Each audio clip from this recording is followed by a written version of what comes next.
Welcome to Fantasia, home the Melodious. My name's Azallea, and today, I'm gonna be bringing you guys another update to my Melodious deck. Now, it's been quite a while since I've last updated any of my decks on this channel, and that's mostly because the last format was so stale and just so boring that I didn't really want to play. But thankfully, the ban list has changed that, and I'm very, very glad to be back. And I'm sure you guys are glad that I'm back as well to update you guys on these decks. So yeah, without any further ado, let's just jump right into it. So starting off, I'm playing one copy of Aria, the Melodious Diva. It's very important to play Aria right now because of the card like Masterpiece is still not hit. And if you summon Aria, the deck has quite a bit of trouble getting rid of her. You can actually stall for quite a bit before you start swarming the field with your larger monsters and trying to challenge him. So anyway, moving on, we were playing 3 copies of Soprano, the Melodious Songstress. Now Soprano, absolutely amazing for going for Shiberta, and Shiberta is going to be very key in a lot of our matchups, especially with the new up-and-coming meta, where spirals are very graveyard reliant. A lot of decks are starting to use Destrudo, like ABCs and spirals, and Destrudo is a card that relies on the graveyard. It has to be in the graveyard in order to be able to activate and use its effects, summon itself, and all that good stuff. So if you're able to banish that, that's actually hurting a lot of their key combos, and it's going to be very, very good. That's why 3 copies of Soprano is going to be very beneficial to us going forward.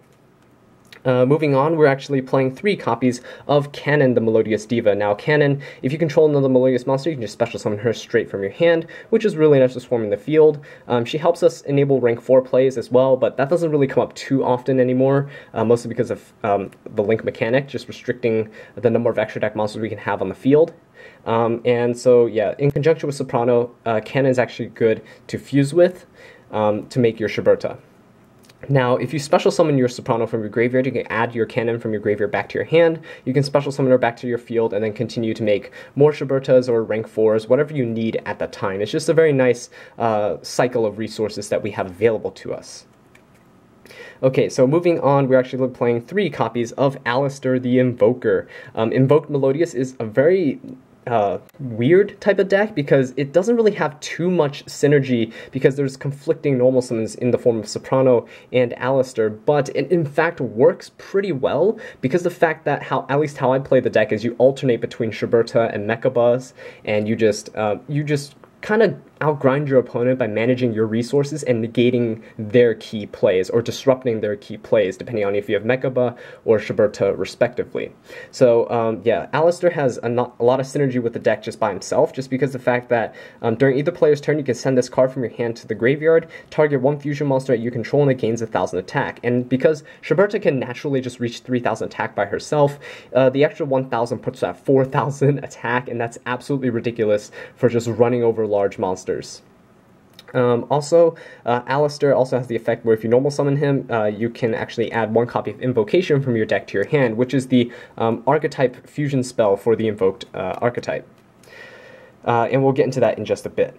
But for now, we're actually going to go into this little ritual part of this deck, and the ritual engine actually fuels our Melodious engine by searching out some of our key pieces. So starting off, we're playing 3 copies of Saphra, the Queen of Dragons. Now Saphra, during the turn you ritual summon this card, or during the turn where you send a light monster from your hand or your deck to the graveyard, you can activate one of her 3 effects. So you can either draw 2 cards and discard 1 card, discard 1 random card from your opponent's hand, or you can add 1 light monster from your graveyard to your hand. Now the last effect actually comes up quite often because we do play several hand traps that do happen to be light, so that's why she is very, very good for that. Now, the card that we're going to be tributing to summon her most of the time is going to be Cyber Angel Benton. Now, we're playing 3 copies of her as well. You want to see her in your hand. It's very nice that Preparation of Rites came to 2, so the ritual engine of this deck actually gained a lot of consistency. So, Cyber Angel Benton here, if this card is tributed, you can actually add 1 light fairy type monster from your deck to your hand, so that's very nice. It allows us to search, if you have Soprano, you can search Cannon. If you have Cannon, you can search Soprano. So that just essentially puts a Shiberta alongside the Saphra that's already going to be on your field, which is a pretty good first turn play. Okay, the next card that we play, the next ritual card that we play is going to be one copy of Saravis, the Ancient and Ascended. Now, most people probably aren't familiar with Saravis, but Saravis says that during either player's turn, when your opponent activates a card or effect that targets a monster you control, you can discard this card and negate the activation. So that is very, very nice as a hand trap. It just protects our monsters from targeting, essentially just wastes, like, you know, your opponent's Castell or Diamond Direwolf, something of that sort. And they're going to have a very difficult time getting rid of Sapphire's if you have Saravis in your hand, because Saravis negates targeting effects, and Hymn of Light, which is Sapphire's ritual spell, protects her from battle and by card effects. So that's going to be very nice. She has all-around protection. She's just going to sit there and just continuously gain resources for you while acting as a little beat stick. Okay, so moving on into the other monsters, these are mostly going to be techs. We play 3 copies of Blackwing Gofu the Vague Shadow. Now, Gofu is very popular right now because if you control no monsters, you can just special summon him straight from your hand, and then you can summon 2 tokens to your side of the field. And those tokens can actually be used to make Link monsters, you know, Link Spider, Proxy Dragon, all that. And Gofu is technically a 1-card decode talker, which is going to be very nice in order to open up our field for more extra deck monsters, as well as giving us some protection from targeting effects. So that's why I play 3 copies of Gofu, and he's just a really good enabler overall. Okay, so then, next we're going to go into some of the hand traps that we play. We play 1 copy of Honest. Of course, you can search this out with your Ben 10. If you don't have either Soprano or Cannon in your hand, you can actually search the Honest, because he's probably the best one to search out. In case your opponent tries to run over your Sapphire's with a larger monster, you can, you know, inflict a ton of damage and destroy their monster during battle, so that's always nice. Next off, we're actually playing 3 copies of Ghost Ogre and Snow Rabbit, which is really good because she is a light attribute. So if you actually use Ghost Ogre on your opponent's turn to destroy their stuff, you can add it back with the Sapphire's during the end phase, and you have it again for either your turn or again for your opponent's next turn. So you just recycle your hand traps in this deck, and it's really, really nice. Same goes for Honest, because he's a light attribute as well. And the last monster that we play is 1 copy of Maxi. Still pretty relevant. It's alright to play it in your deck because spirals and stuff like to special summon a lot. So if you drop this when they're going off on their combos, you're going to get a ton of draws, or they're going to stop midway.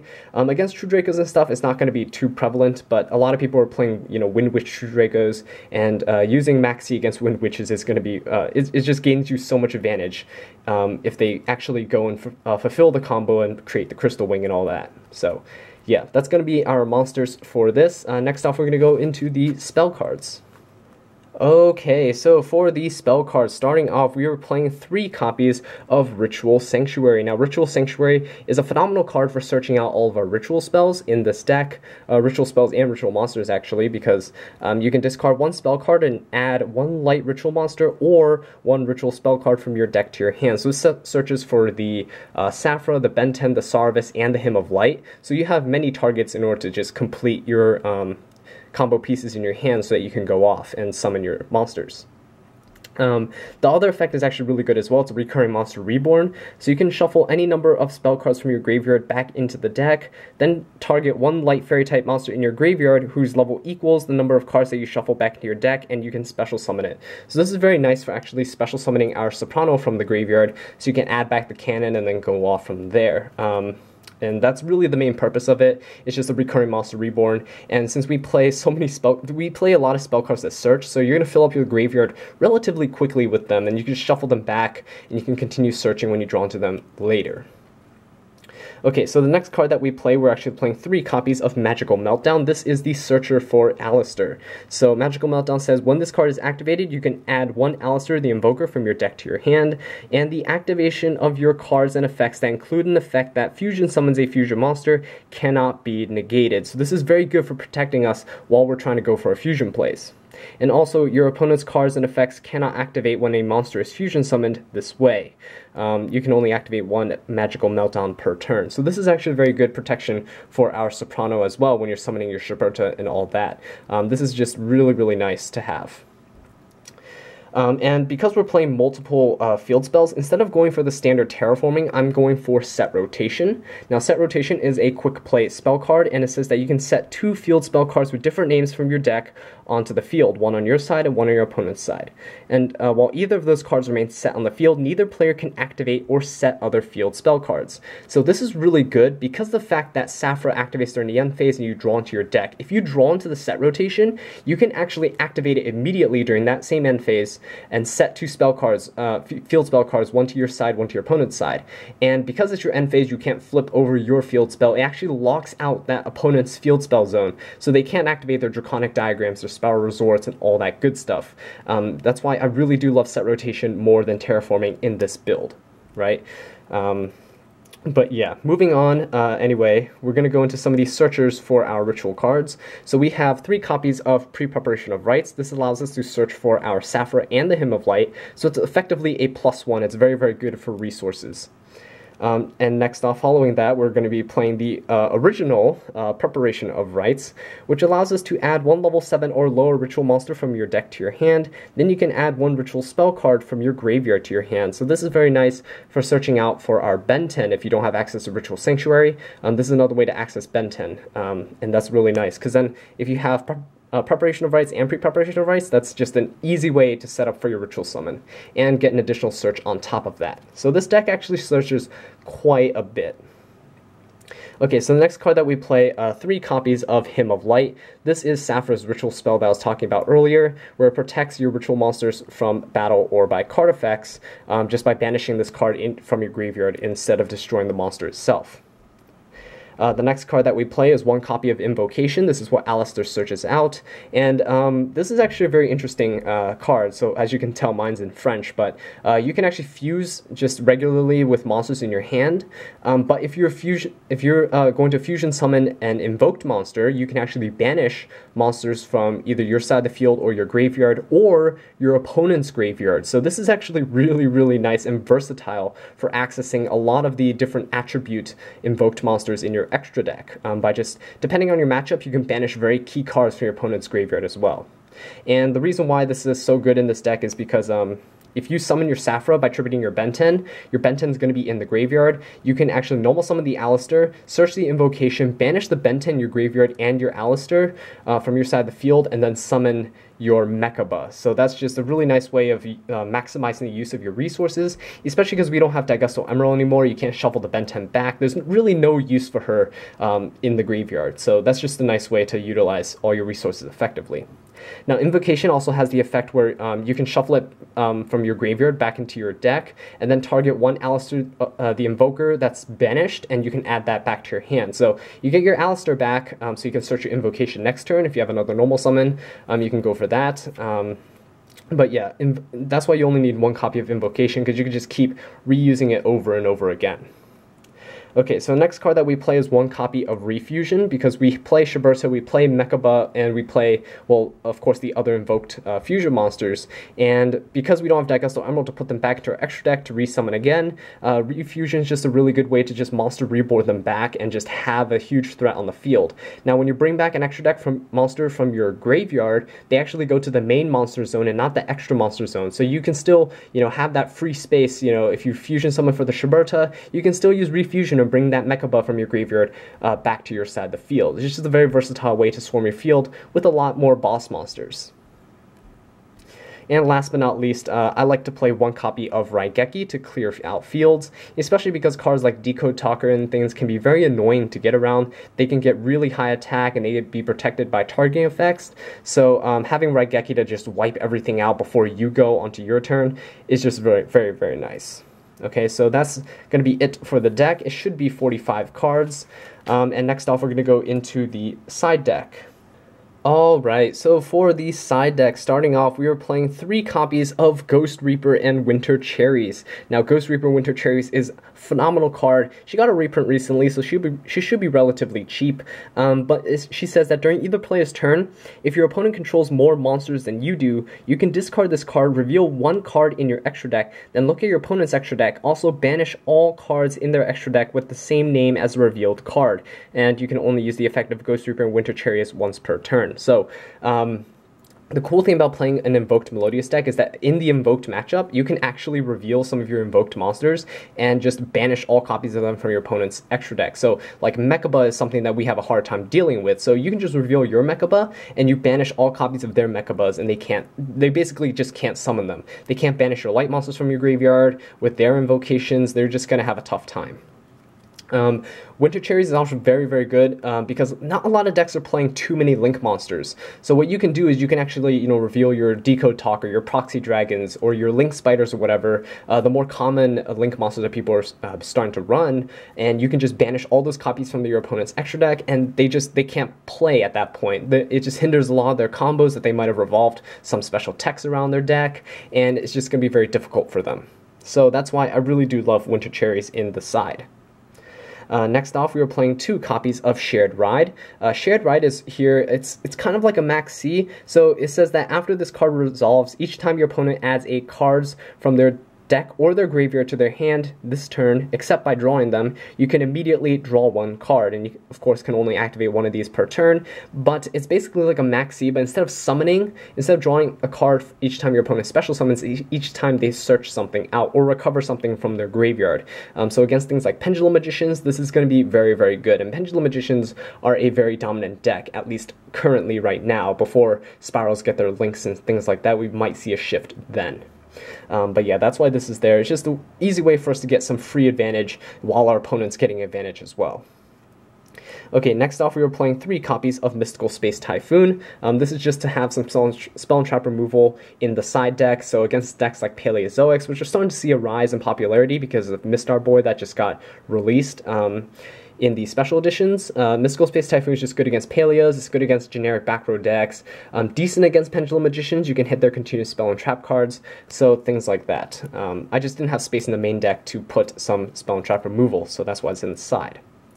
Next off, we were actually playing 1 copy of Artifact Lancia. I do have the Artifact engine in the side deck, but I tech Lancia in here because you can actually search Lancia. It's a Light Fairy type monster. You can search it with your Benten, and against a deck like Invoked, if they're trying to banish things, you can basically just hinder them straight off the bat by just, discarding this card. And for the rest of the turn, neither player can actually banish cards. So it kind of conflicts with Shiberta a little bit, but if you set up a Mechaba and then you search this, your opponent can't banish, you have a negation, and you have most likely a Saphira on the field. It's just a very powerful combination. It's pretty oppressive too, so it's kind of nice.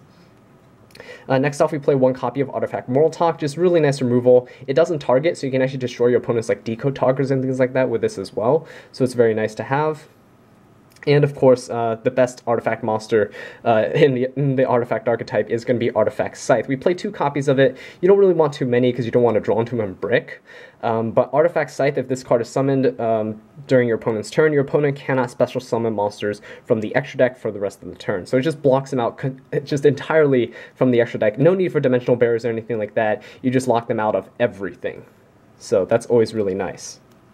And then last but not least, of course, we were playing 3 copies of Artifact Sanctum, and Artifact Sanctum just says you can special summon 1 artifact monster from your deck, and you can only activate 1 Artifact Sanctum per turn, and you cannot conduct your battle phase the turn you activate this card, but of course no problem because you're activating on your opponent's turn.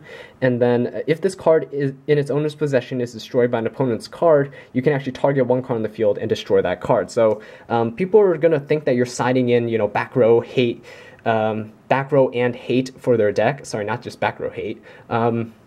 And they're most likely going to, if they have their Mystical Space Typhoons or Twin Twisters or something like that, they're going to destroy your back row. And if they hit the Artifact Sanctum and you chain it, not only do you, let's say, get to summon your Moral Talk, and your Moral Talk is to destroy something, but your Artifact Sanctum can also destroy another card. So you're getting so much value out of it if they do hit this card. And if you draw the artifacts, you can also set them to your spell and trap zones as well. It just baits out your opponent's removal, and they're going to get punished for doing so. So yeah, that's just a really nice little mind game that you can play with your opponent. And that's it for the side deck. So next off, we're going to go into the extra deck. Okay, so for the extra deck, starting off, we were going with the Link monster. So we play 1 copy of Link Spider because we do play Gofu. It just requires 1 normal monster, and you just special summon it. It has a down Link arrow, so you can special summon extra deck monsters under it, so that's really nice. Next off, we're playing Proxy Dragon, one copy of Proxy Dragon. This is the way where you have one Gofu. You can make the Link Spider one of the tokens, and you can make Proxy Dragon with the other token and Gofu itself. So you can make a Proxy Dragon underneath the Link Spider like this, so you can special summon 2 extra deck monsters to either side of them. So that's really nice. So one copy of Proxy Dragon for just this generic summoning conditions. Next, I like to play one copy of Ib, the World Chalice Priestess. I just absolutely love the artwork of this, and also because that she requires 2 monsters with different types and attributes. So if you had Gofu and you summoned a token or whatever, and then let's say you had a Melodious monster, you can actually just use those 2 and link into Ib, and then Ib is just really good because the link cards cannot be destroyed. This linked card cannot be destroyed by battle or by card effect, and your opponent cannot target this linked card with card effects. So she's basically just sitting there, and she's going to be immune to a lot of things. And at 1800 attack, she's not too bad just sitting there on her own. Also, if a monster this card points to will be destroyed by a card effect, you can send this card to the graveyard instead. So she's really good protection for, let's say, your Mechaba, where your opponent is going to be focusing a lot of their attention on to get rid of, or they're going to try to bait its effect. So they really want to get rid of those problematic monsters like Shiberta, Mechaba, and such. And it is just a great way to protect them. And also, Proxy Dragon has this similar effect, so if a card that you control be destroyed by battle or by card effect, you can destroy one of your monsters that this card links to instead. So kind of like an opposite effect of Ib. Instead of, protecting that monster it's linked to, it would, sacrifice it to protect all your other cards. So Proxy Dragon and Ib are pretty decent. And last but not least, I like to play one copy of Decode Talker. Decode Talker just has the 2 diagonal down arrows, and it has 1 up arrow for your opponent as well, so be careful of that. But the 2 down arrows are going to be very nice, because the Decode Talker gains 500 attack for every monster that it points to, so this could potentially go up to 3,800 attack, just a very massive beat stick. And then when your opponent activates a card or effect that targets a card that you control, you contribute 1 monster that this card points to negate the activation if you do destroy that card. So it's very, very good targeting protection. Very nice for protecting your field spells, your back row, and things like that from Cosmic Cyclones, MSTs, Castels, and everything of that sort. Okay, so that does it for the Link monsters. Next off, we're going to go into the XYZs. So for the XYZs, we don't play too many, but we play one copy of Abyss Dweller, shut down the graveyard effects of our opponent, so that's always not too bad. We also play one copy of Bujinte Tsukiyomi. This is just to help fix our hand sometimes, because we'll draw into, like, Soprano and a cannon, and then we can make Tsukiyomi, and then we'll set, like, some searcher cards like pre-prep or prep, and then we can discard a dead card that's in our hand, get 2 draws, and then refill our hand by searching with pre-prep and all that, and you can get so much advantage just off this single card. It's just really nice. This deck actually digs through the deck and searches so much. It's incredible. Next, we have some generic removal. So we have one copy of Castel, the Skyblaster Musketeer. I still think it's kind of a staple to help remove bigger threats. And then we also have one copy of Tornado Dragon to help destroy spell and trap cards, especially field spells, because Spiral Resort, Dragonic Diagram, they're still going to be very big in the upcoming format. So yeah, that's it for the XYZs. Next off, we're going to go into the fusions. So starting off for the fusions, we're playing 2 copies of Shiberta, the Melodious Maestra. So the reason why I'm playing 2 copies of Shiberta here is because you actually need to have 2 copies. Sometimes you'll lose your first copy, and then you can summon your second one. Of course, you can recycle these pretty easily by summoning Soprano. Soprano can actually return Shiberta from the graveyard to the extra deck with her effect.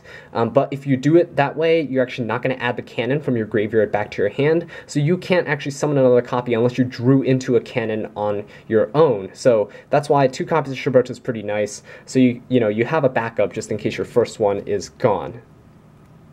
Next off, we're actually playing 1 copy of Invoked Caliga, and Caliga is such an amazing fusion monster. So you need a dark monster alongside Alistair to summon this, but it says that if a player's monster effect attempts to activate, none of that player's monsters can activate their effects for the rest of the turn while this card is face up on the field, and each player can only attack with only 1 monster during each battle phase. So Caliga is just absolutely incredible. If your opponent tries to activate a monster effect, you can actually negate it with Mechaba, and they can't activate monster effects anymore for the rest of that turn. It's just insane. I absolutely love Caliga, and of course, if you want to turn him off on your own, you can actually just XYZ with, you know, another level 4 monster, and then you just shut off the Caliga. And you can also, you know, after you've done all your things with your XYZ monster, you establish a pretty good field. During your main phase 2 or whatever, you can use Refusion and then bring the Caliga back to your side of the field, and it's just going to sit there and your opponent can't do anything about it. It does have 1800 defense, but again, Alistair, when you discard him, your monster gains 1000 attack and defense, so he's effectively going to be 2800 defense, and your opponent is going to have a very difficult time running over him. Okay, so anyway, moving on, we have one copy of Invoked Raijin, one of the more popular Invoked monsters that you probably see a lot. He's like a Book of Moon effect, so you can flip something face down during either player's turn, so that's always really nice. Next, we have one copy of Invoked Purgatrio. Purgatrio is one of my favorites now. It's just been growing on me. I've been playing a lot against my friend who plays Metal Foes, and oh my god, Purgatrio just absolutely demolishes everything. So this card gains 200 attack for each card that your opponent controls. This card can attack all monsters your opponent controls once each, so it's very reminiscent of like Lunalights and the Panther Dancers effect, so you can kind of think of it that way. Also, if this card attacks a defensive position monster, you can inflict piercing damage to your opponent. With a base 2300 attack, this is actually going to grow pretty fast. As long as your opponent has one other card on the field, this is going to be 2500. So just think about it that way. It's just going to grow really fast, and it's going to be very bulky. And of course, you can obviously boost it with Alistair and just pierce a lot of their set monsters as well. And of course, you just need a fire monster in order to summon this. So against decks like Metal Foes, Infernoids, and things like that, it's going to be pretty good. Okay, next card that we play is Invoked Magilancia. Magilancia is really good. It just requires an Earth monster, and it is a vanilla monster with 3000 attack and 3300 defense. So with Alistair's effect, you can make a 4000 attack or a 4300 defense monster onto your side of the field, and it's just very, very nice to have. I usually summon him to end games with, especially because cards like... where is he? Right here. Link Spider is an Earth monster, so you can actually summon him. There are a few ways that you can inherently summon him in your deck without relying on your opponent. Things like Raijin you can summon with Tornado Dragon or your Castel, and of course you can summon things like your Tsukiyomi, you can summon your Mechaba with things like Tsukiyomi, your Melodious monsters, Ben 10, things like that. And we do have enough darks in the deck as well, so you can summon your Caliga. Most notably, we have like Decode Talker and things like that as well. Alistair, of course, also counts as a dark monster, so if you have 2 copies of him, you can easily make that. And last but not least, I already mentioned him, but we have Mechaba, and this is an amazing card. Mine's in French, but basically it's like a Ultimate Providence. So if your opponent activates a monster, spell, or trap card, as long as you discard the same card as they activated, so if they activate a monster effect, you discard a monster card, you can negate the activation and then banish that card. So Mechaba is really, really good, so that a lot of those cards will say, oh, you know, when this card is destroyed, you can get whatever effect. Mechaba just says no, you know, just banish it, and they can't have it back. But yeah, so that's very nice for the extra deck. It's very versatile, and it really is up to the current state of the game what you decide to summon. So that's why I really do like this deck. It requires a lot of thinking and planning ahead. Anyway, thank you all so much for watching this video. I really do appreciate it. If you enjoyed it or found it helpful, please leave a like, subscribe for more Melodious content, and leave a comment down below letting me know what I can do to improve. And until next time, take care.